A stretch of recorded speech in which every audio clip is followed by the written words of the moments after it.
আসসালামু আলাইকুম। সপ্তম শ্রেণীর শিক্ষার্থীরা, আশা করি সবাই ভালো আছো। এখন আমি তোমাদের সাথে তোমাদের যে একটু পর যে পরীক্ষাটা দিবা, মানে ইতিহাস সামাজিক বিজ্ঞানের প্রশ্ন নিয়ে আলোচনা করব। দেখো এই প্রশ্নটির প্রথমে কি আছে। সমচরিত কাব্য এক কত শতকে লেখা হয়?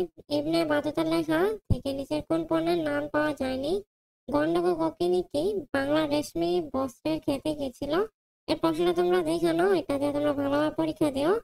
দেখো তারপর কি আছে, ছিন্নপত্র কে রচনা করেন? আচ্ছা, এই 15টা নৈবেত্তিক আসবে তোমাদের। এই 15টা নৈবেত্তিক যদি তোমরা অ্যান্সার করতে পারো, তাহলে এখান থেকে তোমরা 15টা নৈবেত্তিক থেকে তোমরা 15 নাম্বার পাইবা। তারপর দেখো এক কথায় উত্তর আছে 10টা। এই 10টা থেকে তোমরা 10 নাম্বার খুব ইজিলি পাই যাবে। যেমন দেখো, প্রাচীনকাল থেকে বাংলার ভূমি কেমন? পাটকে কি বলা হয়? বিদেশে আশ্রয় গ্রহণকারী মানুষদেরকে কি বলা হয়? মুজিবনগর সরকার গঠিত হয়েছিল কোথায়? সমাজে যার সংখ্যা বেশি তাদেরকে কি বলে?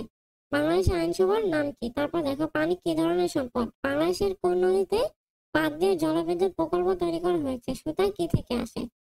শ্রমিক তার কায়িক শ্রমের বিনিময়ে যে অর্থ পান তাকে কি বলে? ঠিক আছে, এগুলো দেওয়ার পর তোমাদের এই 10টা সংক্ষিপ্ত প্রশ্ন দিতে হবে। দেখো, বাংলা অঞ্চলে অধিক ফসল উৎপাদনের কারণ ব্যাখ্যা করো। অর্থনীতি বলতে কি বোঝায়? জিডিপি বলতে কি বোঝায়?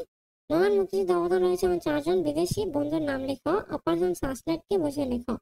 সামাজিক রীতিনীতি বা সংস্কার বলতে কি বোঝায়? ভালো মানুষের বৈশিষ্ট্য কি কি? বড়দেরকে উদাহরণ দাও। উৎপাদনের উপকরণ কয়টা কি কি? ভোগ বলতে কি বোঝায়? ঠিক আছে, তারপর দেখো, এটা বাকশাল কি? প্রাচীনকালের মুদ্রা ও টাকার ইতিহাস সংক্ষেপে লেখো।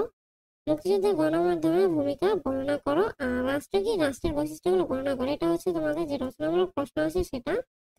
এখন আসে মূল কথায়, তোমাদের স্যাররা চাইলে প্রশ্নটা পরিবর্তনও করে দিতে পারে, তাই তোমরা এই প্রশ্নের উপর সম্পূর্ণ নির্ভর থাকবা না। তোমরা অন্যান্য টপিকের উপরও এটা মনে করো তোমরা যে প্রিপারেশন নিয়ে যাবা। শুধু এই প্রশ্নের উপর নির্ভর করে থাকলে তোমাদের পরীক্ষা কিন্তু খারাপ হওয়ার সম্ভাবনা আছে, কারণ এখান থেকে যে প্রশ্ন হবে তার কোনো সম্ভাবনা মনে করো সম্পূর্ণ নেই।